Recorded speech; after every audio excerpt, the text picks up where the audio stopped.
Either you've already purchased alkaline water technology, or perhaps you're looking into either a Kangen or a Tyent or any kind of water brand out there that's alkaline water, alkaline ionized water, and you're just a little confused. You've done a little research and you're like, why is it so expensive? And are these claims true?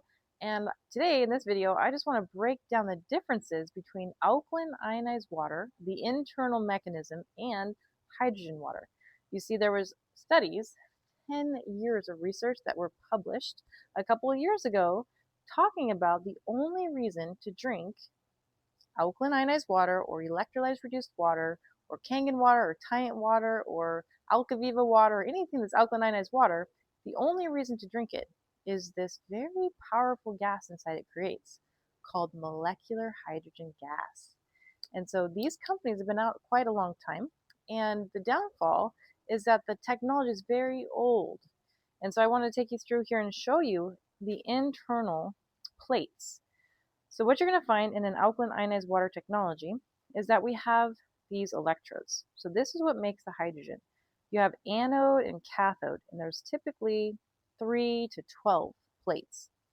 And you notice here there's a lot of calcium baked on the electrodes. That's because when water passes through with calcium, all tap water has calcium in it, it is going to go across these electrodes and it sits there and it starts to get hot and it bakes into these plates. And then you don't create the hydrogen. I've been in about 40 different machines now. I've taken them apart and found out that most of them were coated with calcium. And then you don't make the hydrogen gas. So most people are now getting results from drinking a lot of water, which you can also get lots of results from just drinking more water in general. So this is the technology. So you'll have two different waters. There'll be an alkaline water and there'll be an acidic water. And so it concentrates the alkaline minerals out one side, and then the acidic minerals go down the other side. That's how we get the different shifts here. So this is the older technology. That's why you have to clean it every 2 weeks with, this type of technology here. You're going to want to clean it with citric acid, let it sit overnight, and it will pull the calcium off. In addition to that, you want to send it to the manufacturer every year. Well, they'll do a deep cleaning. There's a pressure pump, and they put it in there, and they clean everything off. So it's, again, making hydrogen. The downfall is that it's very inconsistent. So maybe after it's been cleaned, it'll produce hydrogen for a week, and then it'll start building up. That's why you need to clean every 2 weeks. But what can happen is that mold and bacteria can grow on here, and then we're drinking moldy water. Definitely not something you want. So this is the new technology, healthy hydration here. This is their home unit. And what we find here is this is the anode and this is the cathode.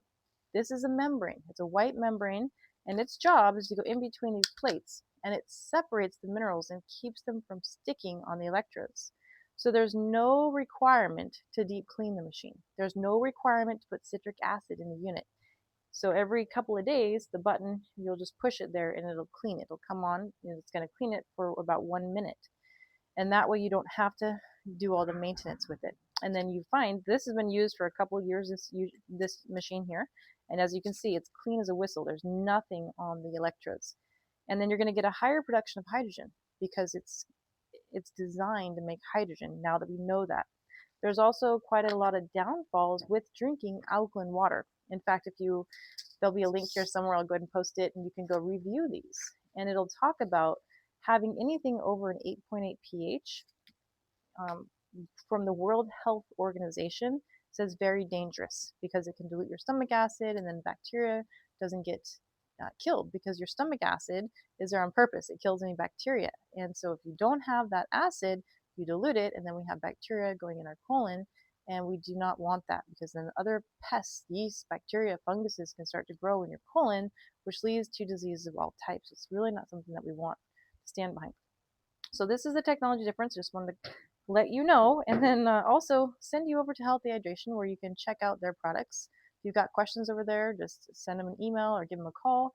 And I know that you're going to love it. This also makes ozone water too. So the technology here, of course, you have several different pHs that it makes, but now we know with scientific evidence there's no reason to drink the pH waters. But you also have this strong acidic water. So here, this water will destroy 99.9% bacteria and germs. It's called hypochlorous acid. So with the ozone water, it's very similar to that. So you can do laundry with this, you can brush your teeth with this, you can clean your countertops with this, and you don't have to add anything. You don't have to purchase extra salt in order to make that. So I just wanted to let you know here the differences in the technology. I hope you enjoyed this video. If you know somebody that has this technology and they're getting sick, send us a message. We do have a trade up program as well over at Healthy Hydration. So we give you credit for your Alkaline technology and then we'll get you updated with the new technology. All right, cheers, friends. We'll see you in the next video.